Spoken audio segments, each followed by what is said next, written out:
Is your home secretly making you feel tired and on edge? Many of us walk into our own living rooms and feel a slow, quiet drain on our peace. We blame work or life, but what if the true cause is closer than you think? A simple shift in how you see your space, a trick from Japan, can change everything. It's not about what you add, but what you dare to take away. Get ready to rethink your walls. It's not just in your head. People all over the world, especially in the West, are feeling more stressed than ever. We're all looking for a place to just unplug and breathe. But we often overlook the biggest source of that daily stress, our own homes. It turns out, our brains are hardwired to get anxious when they see too much stuff. All that visual clutter isn't just messy. It's literally stopping your mind from being able to power down and actually rest. In Japan, they figured this out centuries ago. They have a design principle that sees empty space not as a void, but as a powerful feature. They treat that beautiful emptiness as the key to creating a space that actually calms you down. It's a simple idea, and it changes everything. So, why is that beautiful emptiness so powerful? It's because your brain is a processor, just like a computer. And every single thing you can see in a room, the lamp, the pile of books, the remote control, the stack of mail, is a piece of information. Your brain has to process all of it, all the time. It's constantly scanning and identifying everything in your environment. This creates a kind of low-humming static in your mind, a constant distraction that scientists call visual noise. Think of it like having 50 tabs open on your computer browser.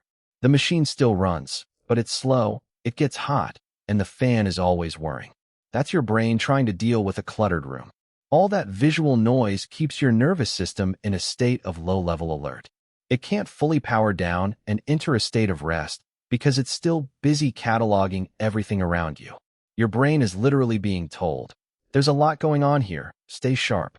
This constant processing can even keep stress hormones pumping through your system, which is why you might feel agitated or on edge in a messy space, even if you can't quite put your finger on why. Now, imagine a room where almost all of that is gone. A room with just the essentials. There's no pile of stuff to sort, no pattern on the wallpaper to analyze, no mountain of throw pillows to decode. Suddenly, the to-do list for your eyes is gone. The browser tabs are closed. There is nothing left for your brain to process. This is the entire point. It's not just about making a room look nice. It's about intentionally removing that visual noise so your mind finally gets the signal that it's safe to relax. You're designing a space that gives your brain permission to stop working and actually rest. In Japan, this powerful emptiness isn't just a lack of stuff. It's a core design principle with its own name, ma. But ma doesn't just mean empty. It's better translated as the space between. It's the pause, the interval, the gap. Think of it like the silence between the notes in a song. Without those pauses, music would just be noise. The silence is what gives the notes their shape and meaning. Ma is that silence. It's not nothing. It's the thing that gives everything else its power. You can see this idea everywhere in Japanese culture. Take the simple act of bowing. When someone bows, they don't just pop right back up. There's a deliberate pause at the bottom. That pause is ma. It's not an awkward moment. It's a sign of respect. It's the interval that allows the feeling behind the gesture to truly land. In the West, we tend to see any kind of gap as a problem to be solved. An empty wall needs a picture. A moment of silence in a conversation feels awkward. Unscheduled time is often seen as dead time that needs to be filled. Ma flips that completely on its head. It suggests that the journey is as important as the destination. The quiet moment you spend looking out a train window isn't wasted time. It is the experience. It's the pause between the notes. So when you bring this idea into your home, you're not just decluttering. You're creating intentional, purposeful emptiness. It's the clear floor space between the sofa and the bookshelf. It's the empty countertop that gives you room to work. That space isn't a void. It's an active ingredient in the room's design, giving all the other objects room to breathe. By focusing on the space between things, you're no longer just subtracting clutter. You're adding peace. So, how do you actually get this feeling in your own home?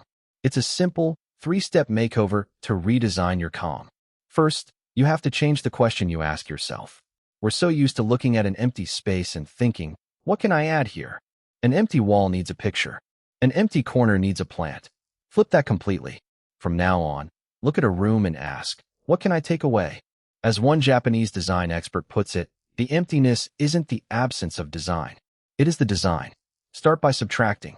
Second, embrace radical simplicity. The Japanese have a word for this, kanso.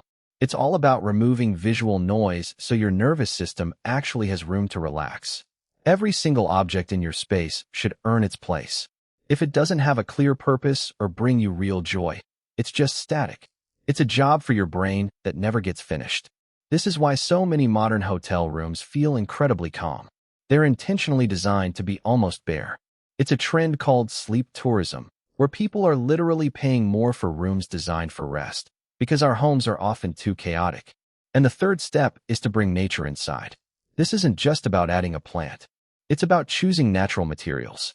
Think wood, stone, paper, and linen instead of plastics and synthetics. The science on this is crystal clear.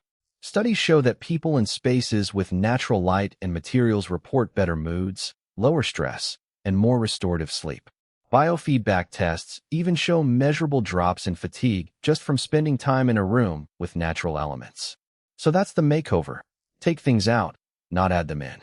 Make sure every item has a purpose, and surround yourself with natural textures and light. You're not just decluttering. You're building an environment where your brain can finally get the message that it's safe to power down and actually rest. So, your home isn't just a place. It's actually a silent partner in how you feel, often without you even realizing it. The truth is, all that visual clutter can really drain you. But by looking at your space through that Japanese lens, where taking things away is the actual design, you can completely change things. Science backs this up too. Creating spaces with intentional emptiness and natural touches helps your brain finally relax, reduces stress, and even helps you sleep better.